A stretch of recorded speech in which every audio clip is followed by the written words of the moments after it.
সত্যজিৎ রায়ের নায়ক ছবিটা মুক্তি পায় 1966 সালে। সত্যজিৎ রায়ের ছবিতে রাজনৈতিক বা আর্থসামাজিক পরিস্থিতির প্রতিফলন নিয়ে আলোচনা হলে যে ছবিগুলো স্পটলাইট পায় সেগুলোর তালিকাতে নায়ক খুব একটা আসে না। নায়কের গল্প যে ট্রেনের মধ্যে, সেটা যাত্রীদের মধ্যেও কিন্তু আপাত দৃষ্টিতে খুব একটা প্রমিনেন্ট ক্লাস কন্ট্রাডিকশন চোখে পড়ে না। ট্রেনের কনটেক্সটে বানানো ছবি বললেই আমার প্রথমেই যে ছবিটার কথা মনে পড়ে সেটা হচ্ছে স্লিপার্স ইস্ট, যদিও সেটা সাবজেক্ট একেবারেই আলাদা। সেই ছবিটাতে চেষ্টা করলে কিন্তু সামাজিক বা শ্রেণীদ্বন্দ্বের কিছু কিছু অ্যাংজাইটি খুঁজে পাওয়া গেলেও যেতে পারে। কিন্তু নায়কের রাজনীতি কোথায়? এন্টারটেনমেন্ট ইন্ডাস্ট্রিতে সাফল্যের চূড়ায় থাকা এক ব্যক্তি এবং তার প্রচণ্ড একাকিত্ব আর রিগ্রেট, এই হলো গপ্প। সেরকম বড় কোনো সামাজিক দ্বন্দ্ব তো নেই, আর বৃহত্তর দ্বন্দ্বের প্রতিফলন থাকলেও সেটা স্রেফ এক্সপ্রেসড হচ্ছে, সমাধান বেরোচ্ছে না। পরের দিনই যে যার লাইফে আবার বিজি হয়ে যাচ্ছে। সামাজিক যেই সমস্ত পরিস্থিতি থেকে এইসব ব্যক্তিগত মানসিক দ্বন্দ্বের উৎপত্তি, সেইগুলোর কোনো গতি কিন্তু হচ্ছে না।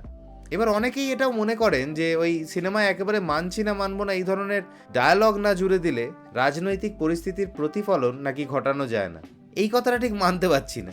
ঔপন্যাসিক অ্যাঙ্গাস উইলসন একটি ইন্টারভিউতে বলছেন, I don't think it's the novelist's job to give answers, is only concerned with exposing the human situation. সিনেমার ক্ষেত্রেও হয়তো এই একই জিনিস অ্যাপ্লাই করা যায়। তাই নায়ক ছবিটাকেও এই লেন্সেই আরেকবার ইন্টারপ্রেট করে দেখা যাক। আচ্ছা, একটা ডিসক্লেমার দিয়ে রাখি, এটা নায়ক ছবিটার ব্যাখ্যা নয়, তথ্যের চচ্চড়ি নয়, মুভি এক্সপ্লেনার মার্কা ভিডিও নয়। কারণ নায়ক ছবিটার সেরকম সারফেস লেভেল বিশ্লেষণ ইউটিউবে গিজগিজ করছে। এটা স্রেফ আমাদের দৃষ্টিভঙ্গিতে নায়ক ছবিটার একটা ইন্টারপ্রিটেশন মাত্র, নায়ক ছবিটার ইতিহাসও নয়। ফলে আপনার দৃষ্টিভঙ্গি আমাদের সাথে মিলতেও পারে আবার নাও পারে। এবং সত্যি কথা বলতে নায়ক ছবির প্রসঙ্গটা এই ভিডিওটাতে একটা সুতো, প্রসঙ্গের পুরোপুরি বাইরে একাধিকবার যেতেই হবে। যাই হোক, ছবিটা শুরু হয় অরিন্দমের নতুন ছবির প্রসঙ্গ দিয়ে। দ্বিতীয় সপ্তাহেও ছবির কাটতি নিয়ে কিছু সংশয় থাকায় অরিন্দমের বন্ধু থুরি ম্যানেজার বলে, আচ্ছা ছবিটার ভেতর আছে কি বল, এক তুই ছাড়া। তাতে অরিন্দমের সেই বিখ্যাত উত্তর, আমি তো আছি, ইজন্ট দ্যাট এনাফ? আপাতভাবে অরিন্দমের এই যে কনফিডেন্স, সেইটার অ্যান্টিথিসিস হিসেবে কিন্তু উঠে আসে তার বাজার অ্যাংজাইটি।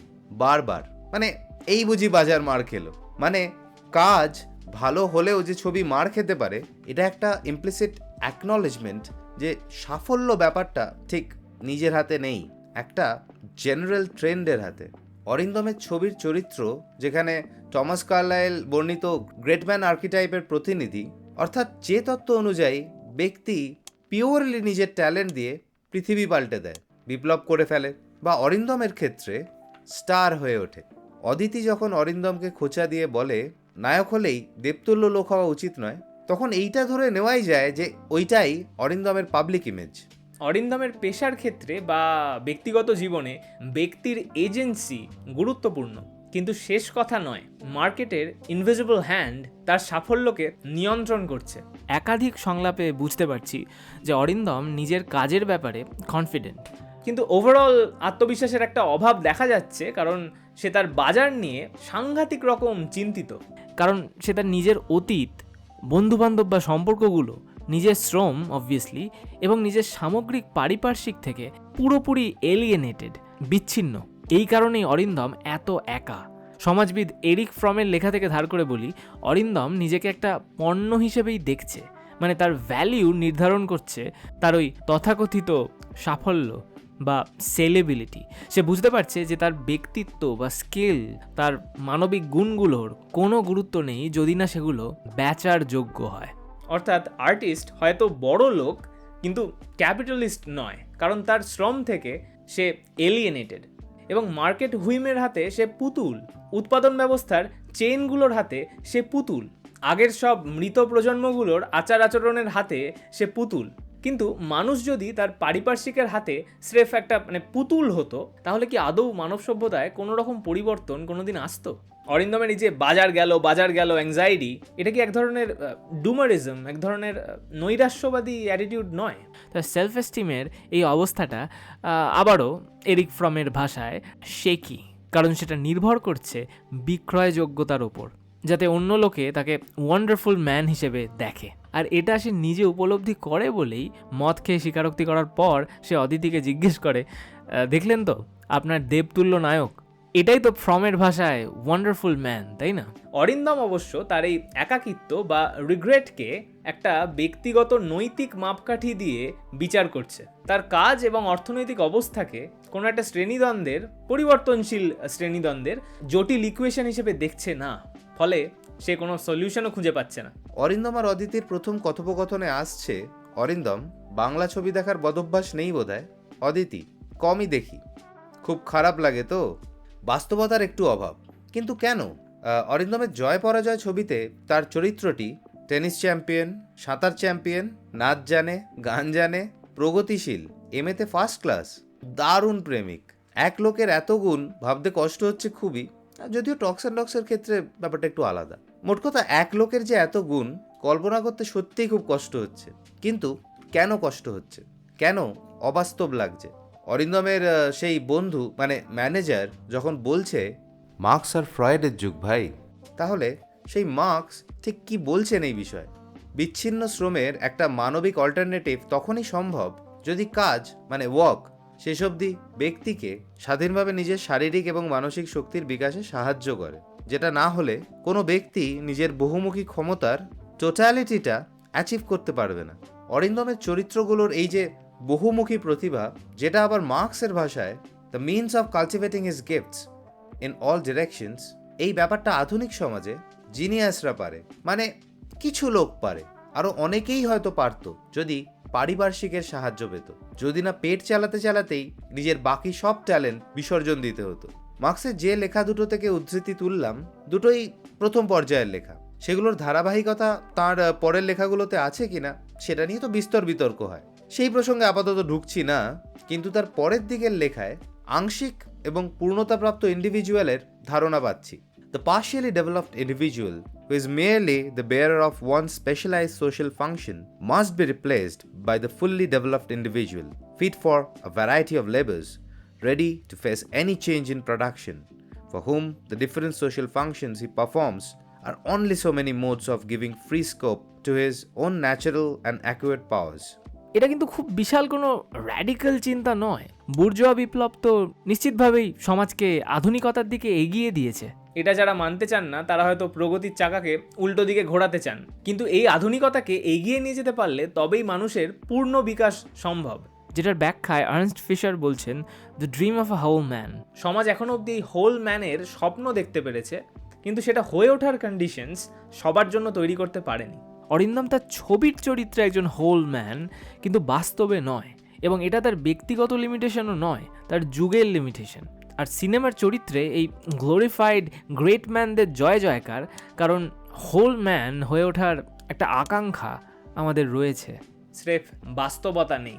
নায়কের বিখ্যাত ড্রিম সিকোয়েন্সে পতন সংক্রান্ত মানে ফল সংক্রান্ত একটা অ্যাংজাইটি দেখতে পাই আমরা। কিন্তু আবারও এই দুঃস্বপ্ন একটা ব্যক্তিগত নৈতিক কম্পাস, মেটেরিয়ালিস্ট ক্রিটিক নয়। কারণ অরিন্দমের অবচেতন এখানে তার নিজের ব্যক্তিগত বিবর্তনের ওপরই দোষ চাপায়, তার ব্যক্তিগত লোভের দিকে আঙুল তোলে, তার রিগ্রেটকে ফুটিয়ে তোলে। কিন্তু মুশকিল হচ্ছে এটা তো স্রেফ একটা ওই ব্যক্তিগত অধঃপতন নয়। এই টাকার পাহাড়ে তলিয়ে যাওয়া কি বৃহত্তর আর্থসামাজিক অ্যাংজাইটিরও প্রতিফলন নয়? অরিন্দমের রিগ্রেটগুলোর দিকে যদি একবার চোখ বোলাই, প্রথমেই শঙ্করদা, কিন্তু তিনি নিজেও যথেষ্ট রিগ্রেসিভ, তাঁর প্রসঙ্গ বাদই দিলাম। বীরেশের প্রসঙ্গে আসি। বীরেশ অরিন্দমের এককালের বেশ ঘনিষ্ঠ বন্ধু, সে শ্রমিক অর্গানাইজার এবং তার কাজকর্ম দেখে বোঝা যায় সে বামপন্থী, স্লোগান শুনে বোঝা যায় খুব সম্ভবত কমিউনিস্ট। আর অরিন্দম তখন একজন অ্যাসপায়ারিং অভিনেতা। 60-এর দশকের বন্ধুত্বের ডেফিনিশনের সঙ্গে আজকের যুগের বন্ধুত্বকে তুলনা করা চলে না, কারণ দুটো যুগ তো পুরোপুরি আলাদা। মানে আমি খারাপ ভালো রেসপেক্টে বলছি না, দুটো আলাদা সময় আর কি। একটা বই আছে যেটা আনফর্চুনেটলি খুব বিখ্যাত, how to win friends and influence people. প্রথম মনে হতো এইরকম একটা বইকে কে সিরিয়াসলি নেবে, কার দরকার পড়ছে সিরিয়াসলি নেওয়ার। তারপর মনে পড়লো চলতি ইংরেজিতে লুজার বলে একটা শব্দ রয়েছে, তার বাস্তব প্রয়োগ তো অবশ্যই আছে, না হলে এইরকম একটা বই বেস্ট সেলার হয় কি করে? বইটা প্রকাশিত হয়েছিল প্রায় 1 শতাব্দী আগে, অর্থাৎ বন্ধুত্বের সম্পর্কটাকে ক্রুড ট্রানজাকশনাল সম্পর্কে পরিণত করার প্রসেসটা কেউ সেই সময় থেকেই আয়ত্ত করা শুরু করে দিয়েছিলেন। কিন্তু অরিন্দম আর বীরেশের বন্ধুত্ব এবং বিচ্ছেদ সেটা কিন্তু এতটা স্ট্রেট ফরওয়ার্ড নয়, তাদের লাইফের ট্র্যাজেক্টরি পুরোপুরি আলাদা। অরিন্দম সাফল্য পেয়ে স্টার হয়ে গেছে, মানে সোশ্যাল প্রেস্টিজ, টাকা পয়সা ইত্যাদি ইত্যাদি। অন্যদিকে বীরেশ এখনও শ্রমিক নেতা, দলবদল কিন্তু করেনি। বীরেশের সম্ভাব্য ইডিওলজিক্যাল গুরুরা বন্ধুত্বের ইতিহাসে একরকম লেজেন্ডই হয়ে গেছেন বটে, কিন্তু অরিন্দম এঙ্গেলস হয়ে উঠতে পারে না, এবং সেটাও তার রিগ্রেটের কারণ। প্রথম দিকে অরিন্দম বীরেশ এবং বাই এক্সটেনশন বীরেশের পারিপার্শ্বিকের প্রতি খানিকটা সহানুভূতিশীল, যদিও তার নিজের বয়ানেই তার মোটো ধরি মাছ নাছুই পানি। কিন্তু এই কথাও তো ঠিক যে বীরেশের বিপদ বুঝে ঝাঁপাতে গিয়ে ইটের আঘাতে আহত হয় Arindam.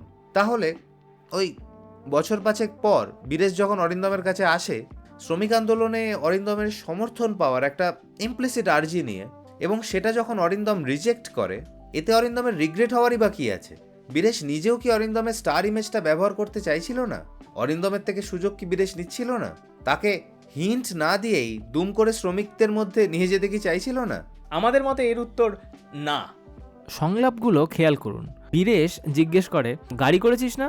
Arindam, a small car, not big. কেন রে? বীরেশ, একটা লিফট দিবি? অরিন্দম, কোথায়? বীরেশ, এই প্রশ্ন তো করার কথা নয়। এরপর অরিন্দম রাজি হয়ে যায় বিনা বাক্য ব্যয়ে।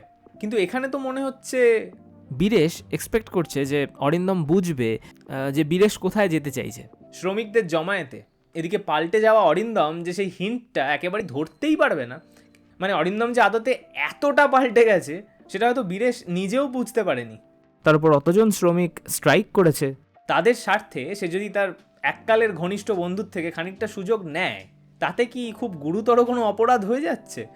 অরিন্দম যে শ্রমিকদের পাশে দাঁড়াতে ভয় পাচ্ছে, মানে রাজনৈতিক পক্ষ নিতে ভয় পাচ্ছে, তার নিজের রোল মডেলরা কি পেরেছিলেন সেটা? যাদের কথা সে নিজেই বলে, ব্র্যান্ডো, বোগার্ট, তাঁরা তো পক্ষ নিয়েছেন একাধিকবার। কন্ট্রাডিকশন ছিল, কিন্তু তাও সে যুগের হার্ড বয়েল ডিটেকটিভ গল্প লেখক ড্যাশিয়াল হ্যামেটের নাম নেওয়াটাও জরুরি। তিনিও পক্ষ নিয়েছিলেন। অরিন্দম নিজে এই ভয় কাটাতে পারছে না। তার পরিবর্তনকে জাস্টিফাই করতে সে মুখে ডায়ালেকটিক্সের কথা বলছে বটে, কিন্তু তার মনে প্রচণ্ড রিগ্রেট। কিন্তু দেখুন, অরিন্দম যে শ্রমিকদের সামনে গিয়ে দাঁড়াতে ভয় পাচ্ছে এবং পরে সেটা নিয়ে রিগ্রেটে ভুগছে, সেরকম শ্রমিকদের বানানো জিনিসই কিন্তু সে ব্যবহার করছে। ওই যে তার গাড়ি, বাড়ি, ঘড়ি, যে ঘড়িটা দেখে আবার বীরেশ খানিক অবাকই হচ্ছে। বীরেশ বা বীরেশের কমরেড শ্রমিকদের সাথে অরিন্দমের সম্পর্কটা, মানে ব্যক্তির সাথে ব্যক্তির সম্পর্কটাকে রিপ্লেস করে দিচ্ছে বস্তুর সাথে বস্তুর সম্পর্ক। বন্ধুত্ব বা সহমর্মিতার জায়গা নিচ্ছে অবজেক্ট, গাড়ি, ঘড়ি ইত্যাদি, যেন এগুলো ডিরেক্ট আকাশ থেকে পড়েছে সমস্ত গুণাবলী নিয়ে। শ্রমের কোনো ভূমিকাই নেই। বাজারের অদৃশ্য হাতের কাছে আত্মসমর্পণ করাটা যে কোনোদিন বন্ধ হতে পারে, এই কথা কল্পনা করা অরিন্দমের পক্ষে শক্ত। তার চেয়ে র্যান্ডম অবাস্তব কল্পনা অনেক সহজ, এবং এটা শুধু অরিন্দম নয়, বেশিরভাগ মানুষের ক্ষেত্রেই ভ্যালিড। এই যেমন এলিয়েন এসে পৃথিবীতে ঝামেলা পাকালো, কিংবা গ্রহাণু এসে পৃথিবীর সাথে ধাক্কা খেলো, বা ক্লাইমেট ক্যাটাস্ট্রফি হয়ে পৃথিবীর একেবারে 12টা বেজে গেল, এইসব কল্পনা করা অনেক সহজ। তাই দেখবেন এইসব অ্যাপোকালিপস মার্কা সিনেমার সংখ্যা প্রচুর। আর যেই সব সিনেমা সমাজ পরিবর্তন বা অর্থনীতির বাতেলা মারে, যেমন ফাইট ক্লাব, তাতে কিন্তু সমাজটা পাল্টানোর পর নতুন সমাজটা ঠিক কেমন হবে বা তার কন্টিনিউটিটাই বা কী, তা নিয়ে উচ্চবাচ্য করা হয় না। এই চ্যানেলের নিয়মিত দর্শক মাত্রই জানেন যে আমরা কন্ট্রাডিকশনকে গালাগাল করি না, সেলিব্রেট করি। অরিন্দমের চিন্তার মধ্যে তাই আমরা একটা সেলিব্রেট করার মতো কন্ট্রাডিকশন খুঁজে পাচ্ছি।